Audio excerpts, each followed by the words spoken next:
Good morning everyone, আবার চলে আসলাম নতুন একটা মিনি ব্লগ নিয়ে। দেখো, স্নান হয়ে গেছে আমার সকালবেলা, কাজ বাজ সেরে মা চলে গেছে ডিউটিতে।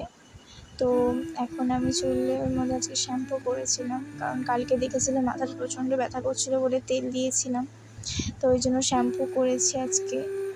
তো শ্যাম্পু করলে জানোই, বড় চুল না মুছলে কি হয় বলো।